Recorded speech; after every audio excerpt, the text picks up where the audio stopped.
Hmm. Ẹ̀yin olólùfẹ́ Olúyinká TNT, ẹ kú dédé wòye níbi gbogbo tí ẹ bá ti ń gbọ́ mi, tẹ́ bá ti ń wò mí ní gbogbo àgbáyé.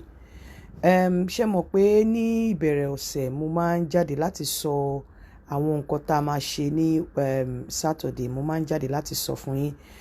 Ní ọjọ́ Saturday tó ń bọ̀ yìí, a máa sọ̀rọ̀ lórí gbogbo àwọn tó máa ń fẹ́ràn láti dó ìdí, àwọn tó ń dó fùrọ̀. Yálà obìnrin ló fẹ́ ni ló dìmáǹdẹ̀ lọ́wọ́ ọkùnrin, àbọ́kùnrin ló ń dìmáǹdẹ̀ lọ́wọ́ obìnrin. Ṣé mọ̀ pé mo sọ pé mi ò kí ń ṣe ìyá yín, mi ò ready láti advice yín pé kẹ́ ṣe lè kẹ́ má, because we are all adults. But a máa sọ̀rọ̀ lórí gbogbo àwọn tó ń dó fùrọ̀. Kí ni àwọn precautions tó yẹ ká take? Kí ni àwọn nǹkan advantage àti disadvantages tó wà nínú ẹ̀? A máa sọ̀rọ̀ lórí ẹ̀ ní ọjọ́ Saturday. A dẹ̀ máa sọ̀rọ̀ lórí ways tá fi lè help gbogbo àwọn obìnrin tí wọ́n ti gé idọ̀ wọn. Torí obìnrin tí ò bá ní clitoris, obìnrin tí ò bá ní idọ̀, wàláì wọ́n lè wà nínú ilé pẹ̀lú yín fún ọdún kan, wọn ò tiẹ̀ ní bèrè okó. Idọ̀ ni ẹwà obìnrin, idọ̀ ló máa ń jẹ́ kí ara obìnrin máa pèsè okó. Obìnrin tí ò bá ní idọ̀, wọ́n ti pa inú ẹ̀, wọ́n ti pa nǹkan tó wà nínú ẹ̀, gbogbo èròǹgbà nínú ẹ̀ láti fẹ́ ti okó, wọ́n ti pa ìfẹ́ okó nínú ẹ̀. Tó bá ti gé idọ̀ obìnrin, wọ́n ti pa ìfẹ́ okó nínú idọ̀ obìnrin. So ẹ má blame wọn. Ọ̀nà wo la lè fi help wọn? Ìfẹ́ àwọn ọ̀tí ẹ̀, obìnrin tí ò ní idọ̀ wọn sábà come. Torí ọkùnrin tó bá ti make wọn come báyìí, wọn ọ̀tí ẹ̀, ọkùnrin tó bá ti make wọn dà, wọn fi ọkùnrin yẹn sílẹ̀. Kí ni ọ̀nà tá fi lè mú wọn dà? Báwo la ṣe lè ràn wọ́n lọ́wọ́ láti jẹ́ pé kí wọ́n dà?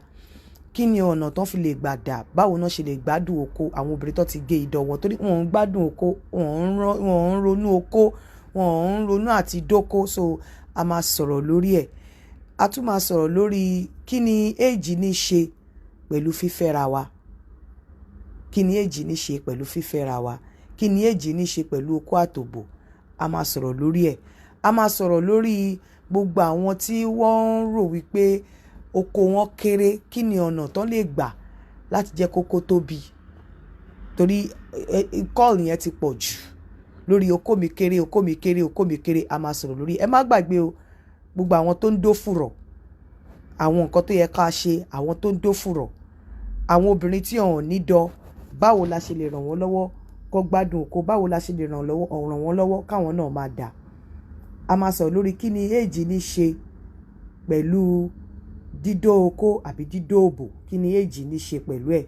A máa sọ̀rọ̀ lórí kídì kẹrin tí mo sọ yẹn náà. Kí ni age ní ṣe pẹ̀lú dídó okó àbí dídó òbò? A máa sọ̀rọ̀ lórí àwọn obìnrin tí wọn ò ní idọ̀, báwo náà ṣe lè gbádùn okó? Àwọn tó ń dó fùrọ̀.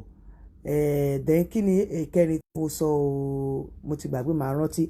Then ẹ má gbàgbé o, Yemkem International, Dr. Akitunde Ayeni, gbogbo ẹ̀yin tí àrùn ìdákọ́lẹ̀ bá wọ́rì, tẹ́ bá fẹ́ kàn sí wọn, ẹ lè get wọn lórí +234 815 415 6576 +234 815 415 6576.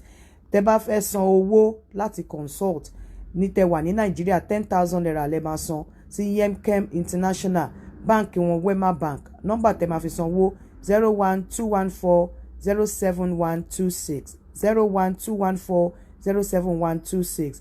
Ẹ tún lè book appointment lórí nọ́mbà yìí +44 790 234 4914 +44 790 2384 914 +44 790 2384 914. Ẹ lè book ẹ bẹ́ẹ̀ yẹn. Yes, mo ní níjọ́ Saturday a máa sọ̀rọ̀ lórí gbogbo àwọn tó ń dó fùrọ̀. A máa sọ̀rọ̀ lórí báwo la ṣe lè help àwọn obìnrin tí wọn ò ní idọ̀, káwọn náà máa gbádùn okó, kán dẹ̀ máa dà. A máa sọ̀rọ̀ lórí kí ni mo tún sọ pé a máa sọ̀rọ̀ lórí lọ. A máa sọ̀rọ̀ lórí gbogbo àwọn tó ń rò bóyá okó wọn kéré. Báwo la ṣe lè ṣe kí okó tó kéré kó tóbi láì lo pills, láì ṣe surgery? A dẹ̀ máa sọ̀rọ̀ lórí kí ni age ní ṣe pẹ̀lú okó àtòbò. Kí ni age ní ṣe pẹ̀lú okó àtòbò? Àwọn olókó kékeré tó rò pé okó wọn kéré, kí la lè ṣe tí okó ta lè fi pé okó wa tóbi? Àwọn tó ń dó fùrọ̀ àti àwọn tó ti gé idọ̀ wọn, báwo la ṣe lè ṣe? Torí ẹgbẹ́ ìjẹ̀ka tanra wa, àwọn èèyàn ń dó fùrọ̀. Àwọn gadgets tó fi ń domi ò ní kó wá. Àwọn tó bá ní ìdẹ̀ wọ́n máa pè mí lẹ́yìn. but ẹ má gbàgbé o Yemkem International Dr. Akintunde Ayeni fún gbogbo àwọn tó bá ní àrùn ìdákọ́lẹ̀ tó dẹ̀ fẹ́ everlasting solution Yemkem International ẹ pè wọ́n sórí +234 815 415 6576 ọ̀ọ́kẹ́ pé eléyìí WhatsApp lásán ni +44 790 238 4914 ẹ lè kàn sí wọn ní orí ẹ̀yẹn Yemkem International Dr. Akintunde Ayeni níjọ́ Saturday a máa pàdé gbogbo àwọn tó ń dófùrọ̀ gbogbo àwọn tí wọ́n ti gé idọ̀ wọn báwo la ṣe lè jẹ́ kí wọ́n gbádùn oko ọ̀nà wo náà tún lè fi gbádùn oko kí ni a lè fi ràn wọ́n lọ́wọ́ gẹ́gẹ́ bí ọkùnrin then àwọn tó ní oko wọn kéré kí ló lè ṣe then kí ni èjì ní ṣe nínú ọ̀rọ̀ oko àtòbò a ó máa pàdé ní ọjọ́ Saturday ire o ẹ kú ìbẹ̀rẹ̀ ọ̀sẹ̀ ayọ̀ la máa bá pàdé nínú ọ̀sẹ̀ yìí ó dàbọ̀.